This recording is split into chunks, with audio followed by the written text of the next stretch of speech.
So when I say they're constantly improving these little Chinese engines, I mean things like the difference between the EM1, I forget if this is which M number this is, and the M96. They both have very similar piston sizes, but when the EM1 arrived, you'll remember I had so much trouble with it because all of these tiny screws and the set screws on the flywheels and the set screw on the timing disc here, all those were working themselves loose all the time because there was no Loctite on them. But we just took the M96 apart and it had Loctite on everything to hold it together. That's been consistent across all the engines I have, from the ET1 and ETX that were like the first two engines I bought, and some of the earliest engines that were for sale out of China. That ET series has also had improvements like adding Loctite. I also noticed the hole plugged on top of the M96 gas tank is for the carburetor on the EM1 here. So they're getting these gas tanks and they've been using that design for ages. Another thing, even though the latch on the M96 here was a little bit out of adjustment, simple things like the EM1, I had to put a twist in this drive belt because the fans here turn the wrong way, and little details like that. I believe the new EM1s,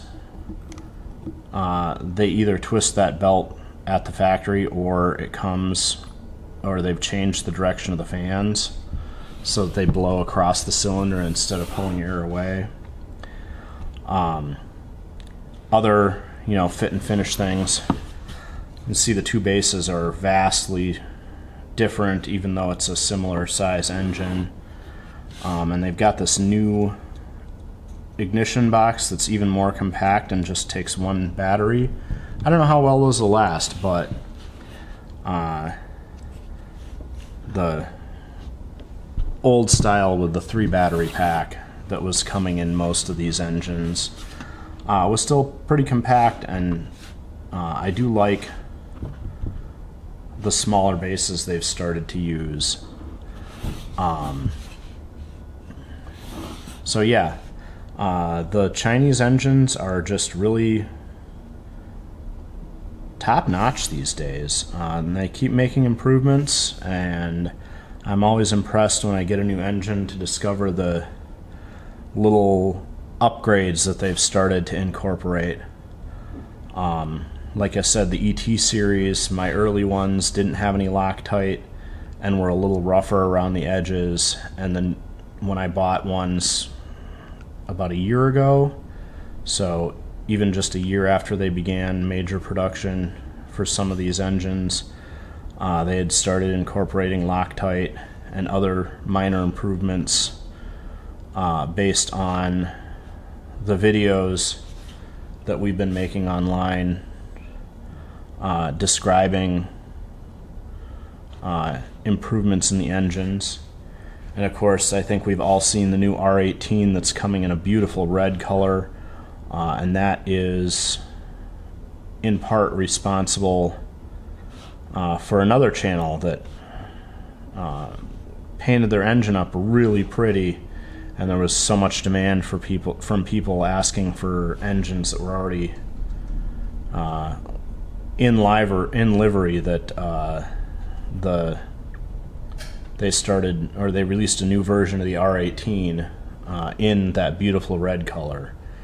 So I'd say that if you've been thinking about getting one of these Chinese engines, you know, they're easy to work on. I have a tiny desk and a small tool roll, and I do everything in about in less than a square meter of space, roughly 5 or 6 square feet. So that's a little over half a square meter actually, and it's been a fun hobby, and they're definitely a lot of fun.